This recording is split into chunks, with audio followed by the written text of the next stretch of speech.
우리가 고린도전서를 계속 묵상해 왔습니다. 이제 이번 주로 고린도전서가 끝났습니다.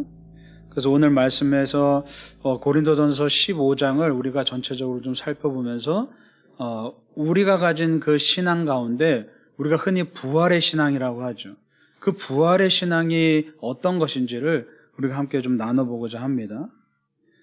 여러분들이 신앙생활 하시는 이유가 뭡니까? 많은 이유가 있을 겁니다. 근데 사실은 이 신앙이라는 것은 내 목숨이 달린 일입니다. 우리가 신앙생활을 그냥 우습게 여기기도 하고 별것 아닌 것처럼 여기기도 하죠. 내 삶의 하나의 옵션으로 여길 때도 있습니다. 또 어떤 사람들은 그냥 하나의 취미 활동이나 또 때로는 그냥 사람들하고 친해지기 위해서 만나기 위해서 오는 그런 곳이라고 생각합니다. 그런데 사실은 여러분, 신앙은 목숨과 관련된 일입니다. 그래서 많은 사람들이 목숨을 걸고 신앙생활을 합니다. 새벽마다 이 자리에 나와서 매일마다 그렇게 부르짖고 기도하는 이유가 뭡니까? 이거는 그냥 취미생활이 아니라 그냥 해도 되고 안 되는 게 아니라 내 목숨이 달린 문제이기 때문이죠. 그래서 우리가 예수님을 믿는 이유도 예수님께서 목숨을 버리셔서 우리를 살려주시고 부활하셔서 우리가 그 부활의 능력으로 우리도 똑같이 부활할 수 있기 때문에, 즉 내 목숨이 걸린 문제이기 때문에 내가 신앙생활을 하게 된다는 겁니다. 그래서 우리가 부활을 믿지 않는다든지 부활을 별것 아닌 것처럼 생각한다면 우리의 신앙은 의미가 없습니다. 저는 여러분이 이 신앙생활을 좀 더 심각하게 받아들였으면 좋겠습니다. 죽고 사는 문제라는 얘기입니다. 여러분이 세상에서 열심히 일을 하면서 삽니다. 왜요? 죽고 사는 문제이기 때문에. 신앙도 마찬가지입니다.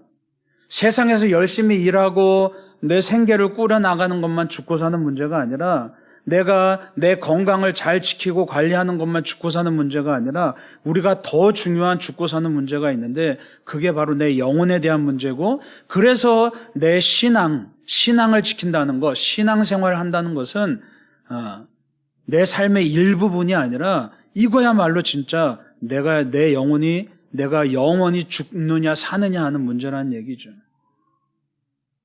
여러분, 우리가 고린도전서를 통해서 고린도 교회의 그 상황들을 쭉 살펴봤습니다.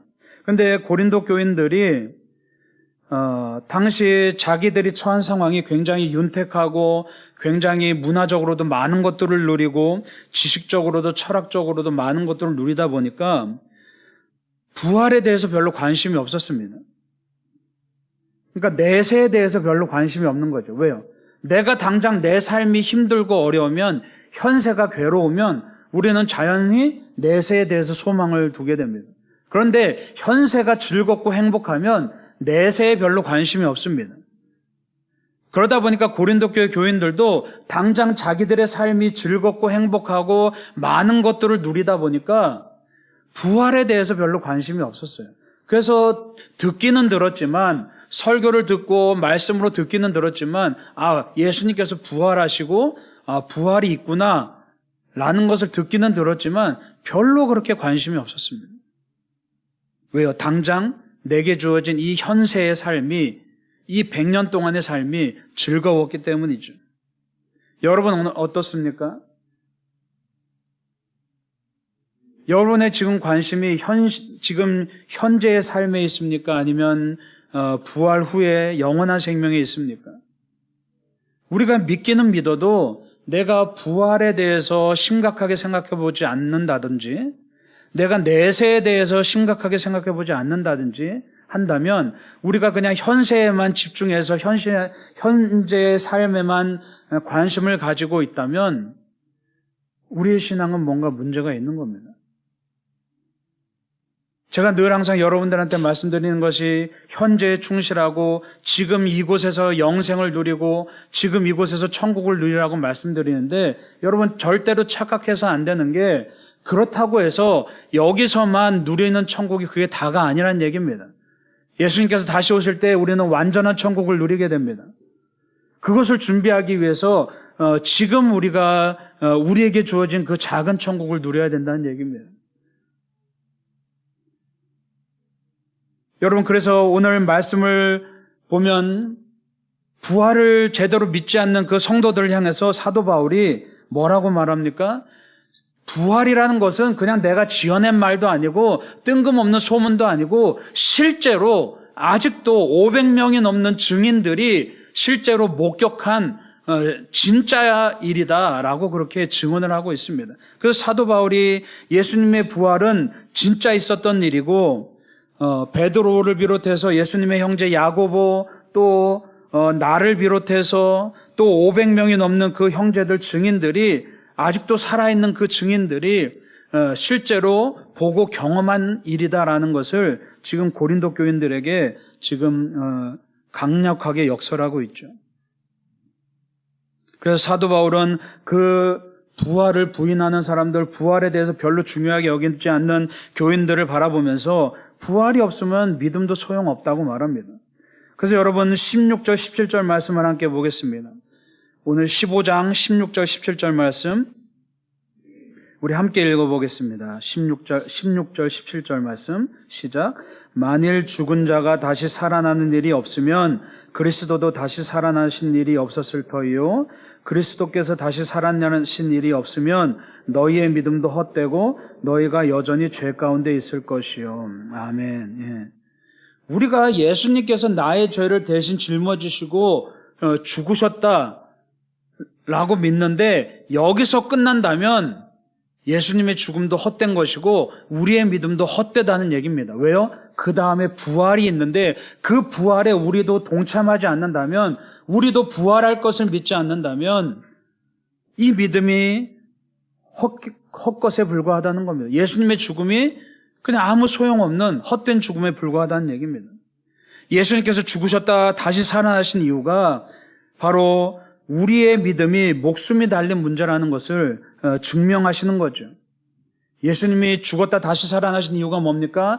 그것을 따라서 우리도 마찬가지로 이 땅에서의 100년의 삶에서 끝나는 것이 아니라 그 죽음 이후에 우리가 부활한다고 말씀하고 있는 겁니다.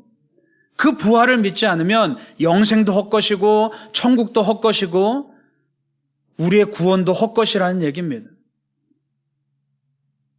여러분, 우리의 신앙의 동기와 이유를 우리가 가만히 살펴봐야 될 필요가 있습니다. 내가 그냥 이 땅에서 잘 먹고 잘 살기 위해서 하나님을 의지한다? 그거는 말 그대로 말이 안 되는 신앙입니다. 부활이 빠진 신앙, 영생이 없는 신앙, 그것을 믿지 않는 신앙은 그건 신앙이 아니라는 얘기입니다. 부활을 통해서 우리에게 영생을 주십니다. 우리가 부활해야지 영원한 생명을 얻게 되는 겁니다. 영생이 없으면 우리는 그냥 그대로 죽음으로 향하는 인생입니다. 죽어가고 있는 겁니다. 내게 부활이 없으면 여러분의 형제에게, 여러분의 가족에게, 여러분의 친구에게, 여러분의 이웃에게 부활이 없으면 그냥 죽어가고 있는 겁니다. 여러분, 명백하게 우리가 이 현실을 제대로 직시해야 됩니다. 많은 사람들이 죽음이 없을 것처럼 살아갑니다. 지금 당장 살아가고 있다는 말이 무슨 말이라 그랬습니까? 죽어가고 있다는 얘기입니다. 지금 우리는 날마다 죽어가고 있습니다. 그런데 현실 감각이 없습니다. 그냥 오늘 하루하루를 즐기다 보니까 내가 죽어가고 있다는 생각을 하지 못하면서 살아갑니다. 여러분의 가족이 지금 죽어가고 있다는 생각을 하지 못합니다. 내 형제가 지금 죽음으로 향하고 있다는 생각을 하지 못합니다. 그래서 그냥 나 혼자 열심히 믿으면 되지, 이렇게 생각하면서 살아간다는 얘기죠.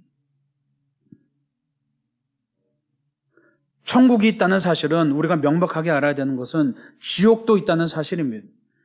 영원한 생명이 있다는 사실은 분명히 영원한 죽음도 있다는 사실입니다. 그냥 부활이 있건 말건 그냥 지금 예수님한테 열심히 기도해서 간구해서 예수님 주세요 해서 좋은 것이 나한테 주어지면 그것으로 끝나버리는 신앙이라면 그건 신앙이 아니죠. 우리가 예수를 믿는 목적은 부활이 있기 때문인 줄 여러분 기억하시기 바랍니다. 우리가 부활을 믿어야 담대해지고 부활을 믿어야 우리가 승리할 수 있고 부활을 믿어야 이 땅에서의 모든 장애물과 모든 문제들로부터 모든 그 죄의 사슬로부터 벗어나서 자유롭게 당당하게 살아갈 수가 있는 겁니다. 제가 늘 말씀드리죠. 좀 우리가 당당한 신앙인이 됐으면 좋겠다. 이 땅 앞에서 부끄러워하고 이 땅 앞에서 두려워하고 이 땅 앞에서 의기소침해하고 맨날 수없이 반복되는 수많은 문제들에 맨날 골머리 앓으면서 맨날 우리가 질질 짜면서 맨날 그냥 두려움에 떨면서 그렇게 아둥바둥 사는 신앙인이라면 하나님 앞에서 얼마나 창피한 겁니까? 그러나 우리가 적어도 부활의 신앙이 있다면 내가 반드시 주님 안에서 승리할 것이다. 결국에는 주님께서 우리에게 승리를 안겨주실 것이다 라는 그 사실을 우리가 믿는다면 우리는 언제나 담대하게, 당당하게, 존귀하게, 품위 있게 신앙생활을 할 수 있게 된다는 얘기입니다. 이번 목요일에 사무엘 목사가 조셉하고 사무엘 목사하고 통화를 했는데 지난 목요일에 이제 사무엘 목사가 우리하고 협력하고 있던 아론 목사님이라고 있었습니다. 그 목사님하고 같이 우리 어린아이들 대상으로 이제 성경학교를 했습니다. 근데 그걸 하다가 그 근처에 살던 알코올 중독자 술 취한 사람이 그걸 보고 동영상을 찍어서 경찰에 신고를 했어요. 그래서 성경학교 하고 있는 도중에 사무엘과 이 아론 목사님이 그 자리에서 체포돼서 경찰서로 끌려가서 유치장에 갇혔습니다. 그래서 9시간 동안 유치장에 갇혀 있으면서 이제 취조를 당했습니다. 이제 그들의 명분은 그거죠. 반개종법을 어겼다는 겁니다. 인도에서 반개종법이 몇 년 전부터 시행되고 있는데 그 목적이 뭐냐면 기독교인들을 다 몰아내기 위해서 힌두 정권이 만든 법입니다. 근데 반개종법 말 그대로 그 법은 그냥 서로 함부로 개종시키지 말라 이런 뜻인데 그걸 빌미로 해서 우리가 뭐 예배를 드리거나 아니면 뭐 행사를 하면 그걸 빌미로 해서 이제 사람들을 개종시켰다라고 명분을 뒤집어 씌워서 잡아가는 거죠.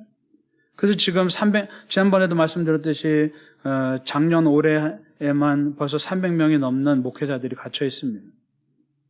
근데 사무엘도 목요일 날 이렇게 성경학교 하다가 갑자기 경찰이 들이닥쳐서 체포돼서 유치장에 갇혔습니다.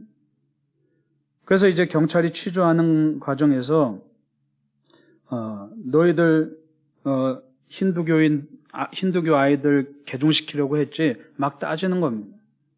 근데 사무엘이 정말 그 가운데서 용기를 얻고 오히려 이제 경찰이 추궁하는 과정에서 너 거기서 무슨 행사를 했고 거기서 무슨 말을 했어라고 계속해서 따지는데 이제 사무엘이 오히려 그 시간을 통해서 자기가 예수님을 전했고 예수님이 이러이러한 분이고 내가 어떻게 예수님을 믿었고 예수님을 통해서 내가 어떻게 변화되었고 구원받았는지 어떻게 복을 누리고 있는지를 오히려 사무엘이 경찰관한테 복음을 전했다는 얘기예요. 30분 동안.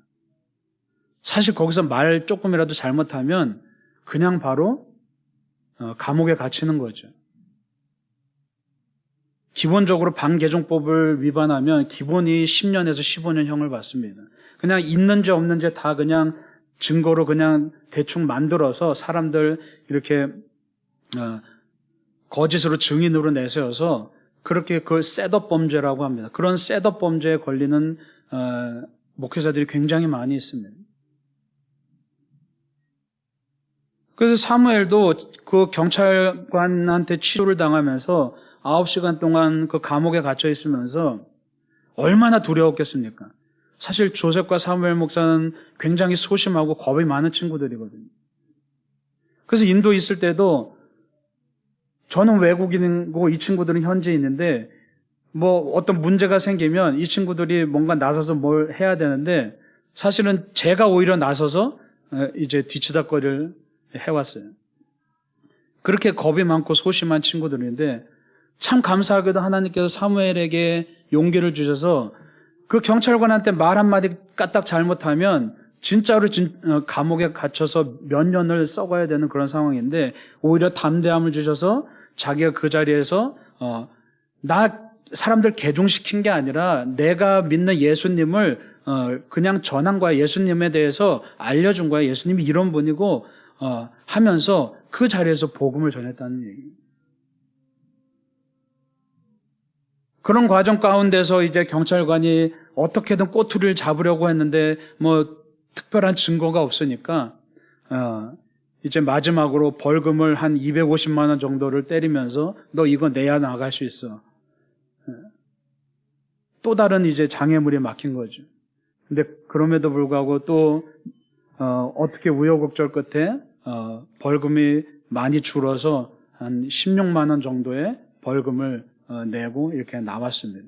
그래서 그걸 가지고 이제 금요일 날 저하고 통화를 하는데 내심 이 친구들이 정말 얼마나 위축되고 얼마나 떨었을까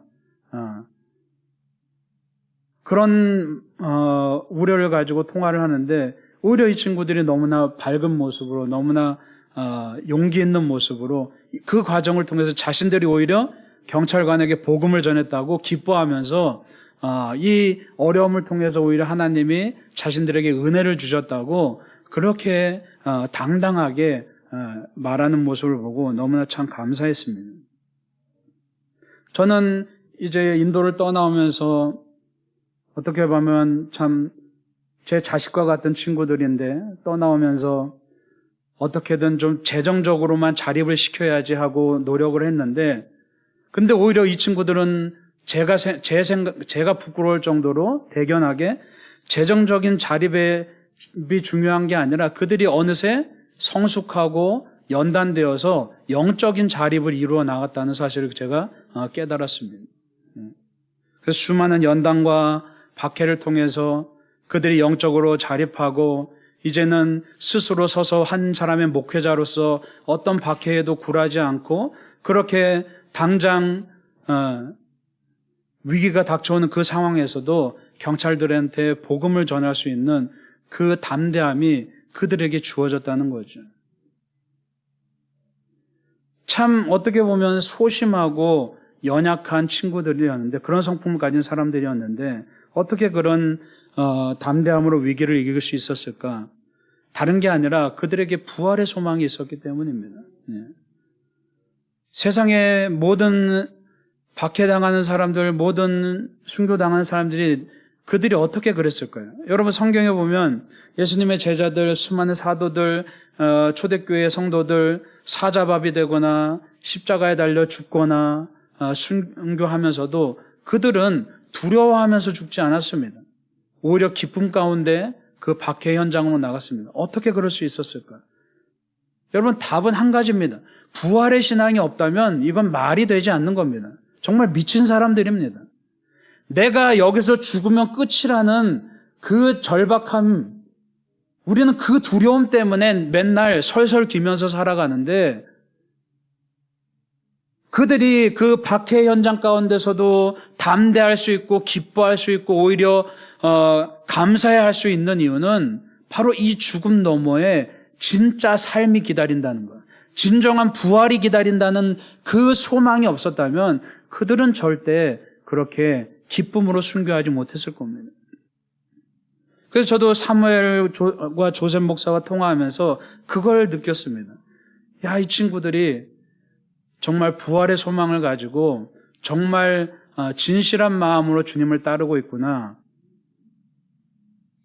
그래서 너무나 참 감사하고 흔히 그런 말이 있죠. 제자가 스승보다 더 나으면 더 이상 가르칠 것이 없다고. 그래서 마음속으로 더 이상 가르칠 것이 없구나. 너희들 나보다 낫다. 그런 말을 했습니다.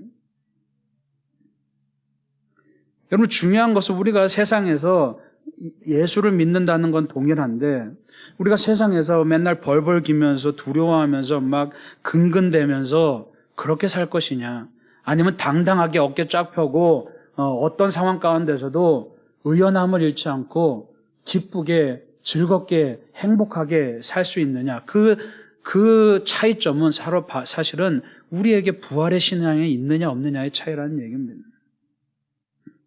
여러분 어떻게 죽음이 두렵지 않을 수 있습니까? 죽음은 인간이 가장 두려워하는 거죠. 그러나 그 죽음 뒤에 부활이 있음을 아는 사람은 가장 두려운 죽음이 더 이상 두렵지 않게 됩니다. 왜요? 그 다음에 진짜 삶이 기다리고 있기 때문이죠. 여러분 그런데 우리의 신앙이 목숨이 달린 문제로 여겨지지 않는 이유는 바로 부활에 관심이 없기 때문입니다. 그래서 오늘 15장의 19절 말씀 보겠습니다. 19절 말씀 함께 읽어보겠습니다. 시작. 만일 그리스도 안에서 우리가 바라는 것이 다만 이 세상의 삶뿐이면 모든 사람 가운데 우리가 더욱 불쌍한 자이리라. 아멘. 사도 바울이 뭐라고 얘기합니까? 내 관심이 그냥 이 세상의 삶에 모든 관심이 있다면 정말 나야말로 불쌍한 자다. 그러니까 이 세상에 가장 불쌍한 사람은 현세가 전부라고 생각하면서 사는 사람이 가장 불쌍한 사람이라는 얘기입니다. 왜요? 한마디로 대책 없는 삶이기 때문이죠. 막 겉으로는 보험도 들어놓고 노후 준비도 해놓고 재테크도 하고 나름대로 똑똑한 것 같이 나름대로 미래를 잘 준비하면서 사는 것 같이 그렇게 살아가지만 정작 죽음으로 향하고 있음에도 불구하고 자기가 죽는다는 사실도 모르고 그렇게 대책 없이 죽음으로 향하고 있는 그들의 인생은 정말 부활을 인정하지 않고 부활을 모르고 사는 인생은 얼마나 불쌍한 인생인가, 얼마나 무대책한 사람들인가 라고 사도 바울이 말하고 있죠. 여러분, 영생을 깨닫지 못하고 중요하게 생각하지 않는 이유가 뭡니까? 경험이 없기 때문입니다.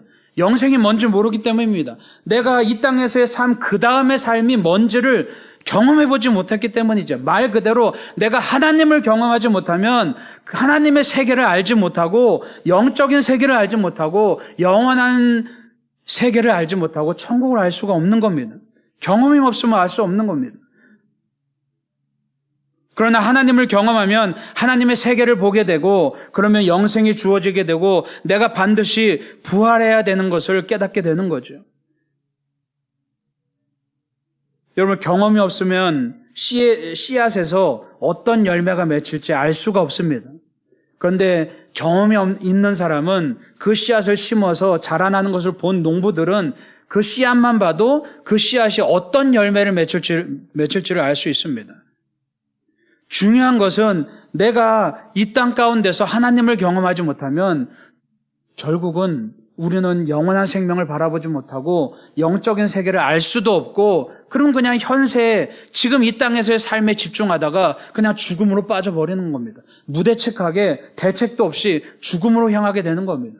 그러나 내가 여기서 하나님을 경험하고 하나님을 만나면 거기서 영원한 생명을 깨닫게 되고 천국을 바라보게 되고 이제는 내 앞에 어떤 문제가 있더라도 천국만 바라보면서 어떤 어려운 가운데서도 우리가 소망 가운데 살아갈 수 있게 된다는 것을 여러분 기억하시기 바랍니다. 예.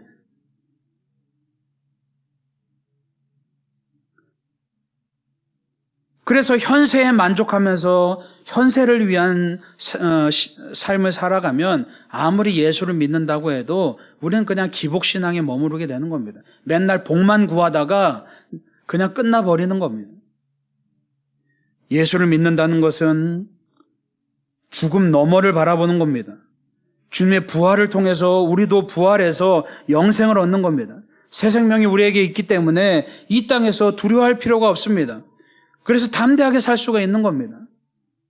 여러분, 사도들과 그 제자들, 초대교회 성도들, 그들은 여러분들보다 특별히 더 잘났습니까? 사무엘과 조셉 목사는 여러분들보다 특별히 잘났습니까? 아니요. 조셉과 사무엘 목사들 얼마나 소심하고 얼마나 연약한 친구들인지 모릅니다. 사도들은 안 그랬을까요? 여러분 성경을 보십시오. 얼마나 사도들이 오합지졸이었고 별 볼 일 없는 사람들이었고 무지했던 사람들이었습니까? 그러나 그들이 부활의 소망을 품었을 때 이 땅에서의 삶이 끝이 아니라 영원한 삶이 기다린다는 것을 믿고 의지하고 하늘의 소망을 두었을 때 그들이 담대할 수 있었다는 사실입니다. 여러분, 중요한 것은 부활의 전제는 죽음입니다. 예수님께서 부활하신 이유가 뭡니까? 예수님께서 먼저 죽으셨기 때문에 부활할 수 있었던 얘기입니다. 죽지 않고서는 다시 살아날 수가 없습니다. 그래서 내 자아와 내 욕망과 이 땅에 대한 관심이 죽을 때 비로소 내가 주의 사람으로 다시금 부활하고 거듭나게 된다는 얘기죠. 그래서 우리가 어쩌면 자꾸만 살려달라는 기도만 할 것이 아니라 이제는 좀 하나님 나를 좀 죽여주십시오. 내 안의 자아와 내 안의 욕망과 내 안의 옛된 모습들을 좀 죽여주십시오라고 먼저 기도해야 될 필요가 있지 않나 생각해 봅니다.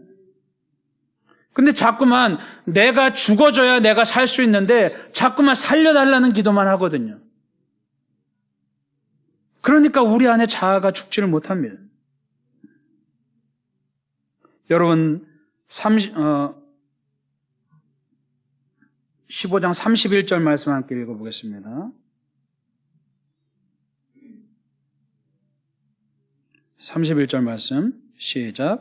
형제들아 내가 그리스도 예수 우리 안에서 너희에 대한 나의 사랑을 두고 단언하노니 나는 날마다 죽노라. 아멘. 예, 사도 바울이 자랑스럽게 자기의 자랑이라고 단언한다고 내 자랑은 이거야 라고 말하는 게 뭐냐면 나는 날마다 죽노라. 이게 내 유일한 자랑이야. 내 유일한 자랑이신 그리스도가 죽은 것처럼 나도 날마다 죽을 거야. 왜요? 그 죽음으로 끝나는 겁니까? 아니요. 내가 날마다 죽는 이유는 날마다 나는 부활할 거야. 나는 거듭날 거야. 그래서 죽는다는 얘기입니다. 그래서 여러분 오늘부터 여러분 기도하실 때 가장 먼저 살려달라고 기도하지 마시고 죽여달라고 기도하시기 바랍니다. 그래야 살 수 있는 겁니다. 그래야 거듭날 수 있는 겁니다. 여러분 부활이란 거는 무슨 뜻이냐 하면 결국엔 하나님이 승리하신다는 뜻입니다. 결국에는 내 삶에 수많은 당면한 문제가 있어도 내가 죽을 것 같아도 내가 벼랑 끝에 서 있는 위기감을 느낀다 하더라도 당장 아무런 희망도 없는 절망이 있다 하더라도 결국에는 마지막에 가서는 주님께서 승리하실 것이란 그 사실을 믿는 게 부활의 신앙이라는 얘기입니다. 여러분 57절 말씀 함께 읽어보겠습니다. 57절 58절 말씀 함께 있습니다. 시작. 우리 주 예수 그리스도로 말미암아 우리에게 승리를 주시는 하나님께 감사하노니 그러므로 내 사랑하는 형제들아 건실하며 흔들리지 말고 항상 주의 자들이 되라. 이는 너희 수고가 주 안에서 헛되지 않은 줄 알미라. 아멘. 예. 결국에는 주님께서 승리하실 것이다. 그래서 사랑하는 형제들아 당장 눈앞에 닥친 문제들, 당장 눈앞에 당면한 그런 어려움들 거기 신경 쓰지 말고 당장 눈앞에 보이는 거 신경 쓰지 말고 그냥 지금 하던 대로 견실하며 흔들리지 말고 그냥 꿋꿋이 앞으로 나아가라. 그래서 너희들은 뭘 하면 되냐 하면 그 문제들 해결하느라고 애쓰지 말고 항상 주의 일에 더욱 힘쓰는 자들이 되라라고 말씀하고 있습니다. 왜요? 결국에 가서는 주님께서 해결해 주시고 결국에 가서는 주님께서 승리하실 것이기 때문에 너희들은 일희일비하지 말고 흔들리지 말고 그냥 주의 일에 힘쓰라고 얘기하는 겁니다. 그러면 주님께서 다 해결하시겠다고 말씀하고 있는 거죠. 부활의 신앙을 가진 사람은 주의 일에 집중하게 됩니다. 다른 문제들이 작게 보입니다. 여러분 우리의 삶은 거저 얻은 인생입니다. 왜요? 예수 그리스도께서 죽으시고 부활하심을 통해서 우리는 죽어야만 하는 인생인데 죽음으로 향하는 운명인데 예수님을 통해서 우리가 새로운 생명을 얻었습니다. 우리를 구해 주셨습니다. 거저 얻었습니다. 여러분 각자가 거저 얻은 인생입니다. 그럼 뭐가 두렵겠습니까? 여러분 죽음까지 갔다가 다시 살아난 사람을 뭐가 두렵겠습니까? 이미 죽음을 경험했는데 뭐가 두렵겠습니까? 그냥 거저 얻었는데. 그래서 오늘 읽은 말씀 10절에 보면 그러나 내가 나된 것은 하나님의 은혜로 된 것이다 라고 말하고 있죠. 사도 바울도 죽음을 경험하고 다시 거듭나서 내 모든 존재가 내가 지금 숨쉬고 살아가는 것 모두가 하나님의 은혜로 점철되어 있다라고 말하고 있습니다. 거저 얻은 인생인데 뭐가 바랄 게 그렇게 많겠습니까? 생명을 주신 주님을 위해서 사는 것이 우리 앞으로의 삶인 거죠. 이 땅에서 100년을 1000년처럼 살려고 하는 그 욕망을 여러분 내려놓으시기 바랍니다. 그리고 주님 안에서 나를 죽이고 새롭게 거듭나시길 바랍니다. 그러면 진정한 자유가 주어지는 겁니다. 두렵지 않습니다. 고난 가운데서도 얼마든지 기뻐할 수 있습니다. 그게 바로 신앙의 힘인 겁니다. 그게 바로 부활의 신앙인 겁니다. 제가 조셉 사무엘 목사와 함께 그 이야기를 나누면서 마지막으로 제가 이번 주에 묵상했던 말씀 함께 나눴습니다. 딱 그날 이 말씀을 묵상했는데 16장 9절 말씀입니다. 16장 9절 말씀. 함께 했습니다. 시작. 내게 광대하고 유효한 문이 열렸으나 대적하는 자가 많음이라. 아멘. 이 얘기는 뭡니까? 또 반대로 얘기하면 대적하는 자가 많고 내 앞길이 막힌 것 같지만 반대로 영적인 눈으로 바라보면 광대하고 유효한 문이 열렸다는 얘기입니다. 사도 바울은 대적하는 사람들을 바라본 것이 아니라 열린 문을 바라봤다는 얘기입니다. 그래서 제가 조셉과 사무엘 목사에게도 이 말씀을 전하면서 너희들 앞에 수많은 대적들이 있을 거고 너희들 앞에 여전히 또 이렇게 이러한 어려움들이 계속 반복되겠지만 분명히 이 말씀을 보면서 깨달아라. 그 얘기는 너희들에게 위기가 있다는 것은 곧 기회다라고 이야기를 하면서 너희들 앞에 유효한 문이 열렸다. 너희들 앞에 광대한 문이 열렸다라는 것을 함께 나눴습니다. 여러분, 위기와 기회는 공존합니다. 나의 태도와 위치에 따라서 위기가 될 수도 있고 기회가 될 수도 있습니다. 그래서 여러분, 우리의 삶의 태도가, 우리의 신앙의 태도가 부활의 신앙을 간직하고 날마다 우리가 어떤 위기를 만나든지 그 위기를 기회로 바꾸고 결국에는 승리하실 그 하나님을 바라보면서 천국의 소망을 두고 그렇게 당당하게 주의 일에 힘쓰는 그런 여러분 되시기를 간절히 축원합니다. 기도하겠습니다.